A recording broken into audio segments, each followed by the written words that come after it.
Hello साथियों, मेरे इस चैनल पे आप सभी का स्वागत है। और इस वीडियो में आज हम कुछ इन्वायरमेंट यानी पर्यावरण से जुड़ा हुआ कुछ महत्वपूर्ण करेंट अफेयर्स करवा रहे हैं।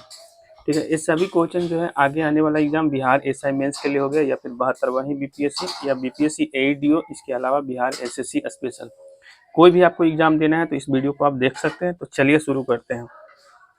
आज का मेरा पहला क्वेश्चन है कि 99वां रामसर साइट किसे घोषित किया गया है। तो देखिए, जो भारत का जो 99वां रामसर साइट है वो शेखा झील पक्षी अभ्यारण्य को घोषित किया गया है। और इस शेखा झील पक्षी अभ्यारण्य पड़ता कहाँ पे है, तो अलीगढ़ में पड़ता है। यूपी के अलीगढ़ में पड़ता है, उत्तर प्रदेश के अलीगढ़ में पड़ता है। और इसका घोषणा जो है भूपेंद्र यादव किए थे, तो ये फैक्ट भी याद रखिएगा। ठीक है, इसके अलावा 58वां पूछे जाए तो छाड़ी गढ़ जो है संरक्षण रिजर्व है। और 97वां पूछा जाए तो पटना पक्षी अभ्यारण्य। तो तीनों याद रखिएगा, 99वां रामसर स्थल शेखा झील पक्षी अभ्यारण्य, 58वां छारीगढ़ संरक्षण रिजर्व और 97वां पटना पक्षी अभ्यारण्य। तो ये सभी फैक्ट याद रखिएगा। अगला क्वेश्चन है IBCA यानी इंटरनेशनल बिग कैट अलायंस शिखर सम्मेलन 2026 का आयोजन कहाँ पे हुआ है। तो इंटरनेशनल बिग कैट अलायंस शिखर सम्मेलन 2026 का आयोजन कहाँ पे हुआ है, तो नई दिल्ली में किया गया है इसका आयोजन।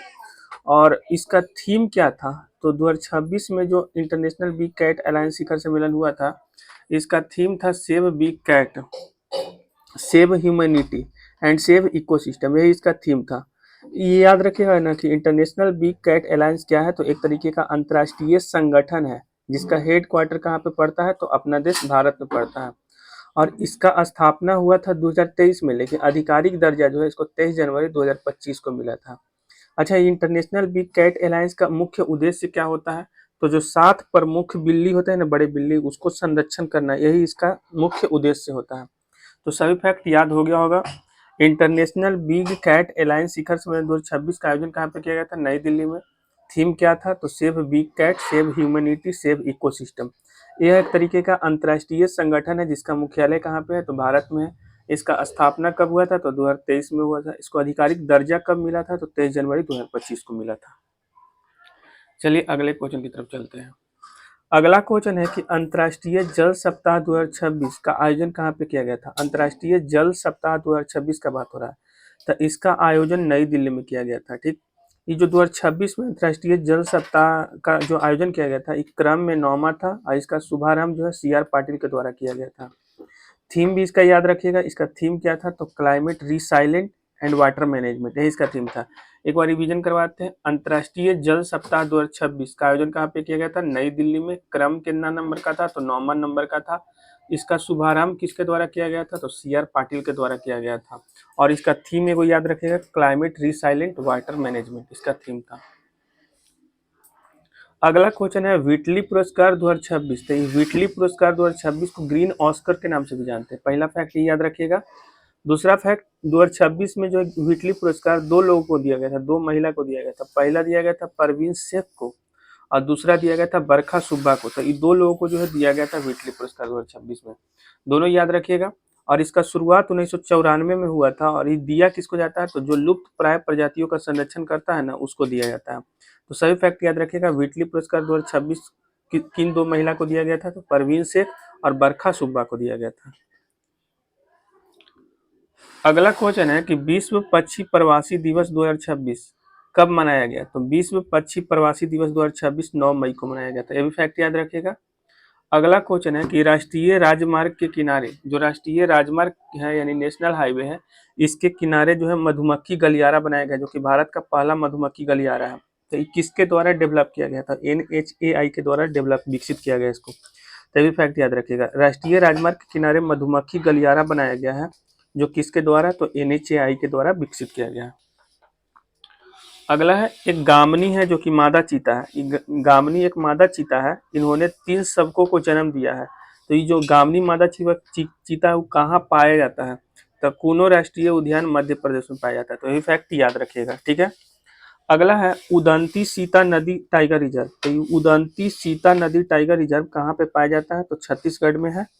अच्छा, इसलिए विकसित है ना क्योंकि इसके अंदर हॉर्नबिल रेस्टोरेंट बनाया गया है, तो इसीलिए ही फेमस है। तो क्वेश्चन पूछा जाएगा कि हॉर्नबिल रेस्टोरेंट जो है छत्तीसगढ़ के कौन से टाइगर रिजर्व में विकसित किया गया है, तो उदंती सीता नदी टाइगर रिजर्व में।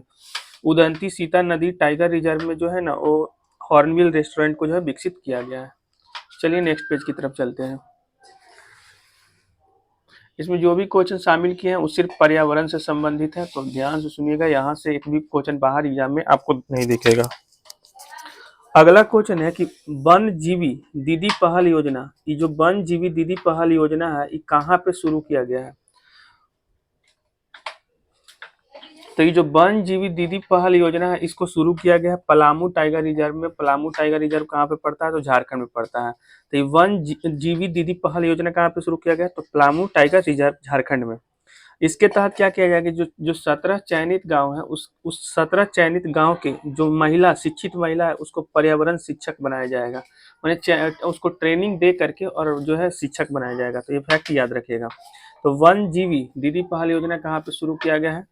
तो पलामू टाइगर रिजर्व झारखंड में शुरू किया गया है। अगला क्वेश्चन है कि भारत की पहली नेट जीरो पंचायत किसे विकसित किया गया है? तो भारत की पहली नेट जीरो पंचायत ये एक तरीके का बोला एक जगह है, पंचायत है बोला पंचायत, जो कि महाराष्ट्र के भंडारा जिला में पड़ता है। तो महाराष्ट्र के भंडारा जिला में एक बोला पंचायत है, यहीं पे भारत की पहली नेट जीरो पंचायत जो है विकसित किया गया है।